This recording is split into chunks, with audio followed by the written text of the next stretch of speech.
Mengantisipasi perubahan iklim akibat El Nino, Menteri Pertanian dan Gubernur Sumatera Selatan Herman Deru melakukan gerakan nasional penanganan El Nino.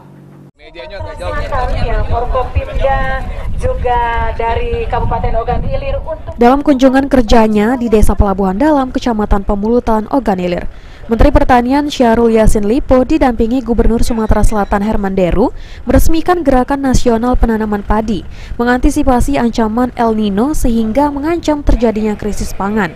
Menteri Pertanian dan Gubernur Sumatera Selatan dan unsur pemerintah Provinsi Sumsel mencoba langsung alat pengembaraan lahan pertanian serta menguji langsung penggunaan bahan tanaman lokal sebagai biso, saka atau pupuk penyubur lahan pertanian warga dengan tumbuhan lokal yang ada di sekitar digilas menggunakan tangan petani sendiri.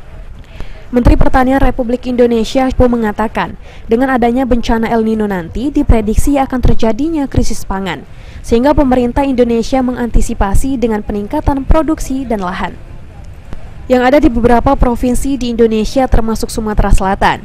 Dari sebelumnya di Provinsi Sumsel mencapai 125.000 ton, kini harus ditingkatkan lagi menjadi 150.000 ton, karena Provinsi Sumsel sebagai salah satu provinsi yang menjadi lumbung nasional. Lahan-lahan dengan jumlah yang besar, karena kurang lebih 500.000 hektar, untuk menghadapi ekstrim cuaca.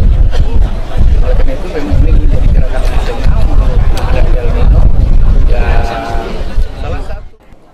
Sementara itu, Gubernur Sumsel Herman Deru menyatakan kesanggupan kesiapan Provinsi Sumsel sebagai salah satu penyumbang lumbung beras nasional tidak terlepas dari semua lapisan masyarakat pertanian di Provinsi Sumatera Selatan.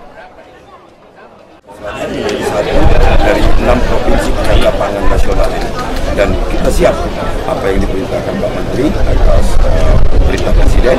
Kita akan menjadi provinsi yang tidak hanya nyaman untuk kekuatan pangan bagi warga di daerahnya, tapi juga menjadi penyangga pangan nasional. Sumsel siap meningkatkan tanam tumbuh dan produksi yang ditargetkan pemerintah pusat dalam rangka mengantisipasi krisis pangan dampak dari El Nino. Ahmad Romawi, PAL TV.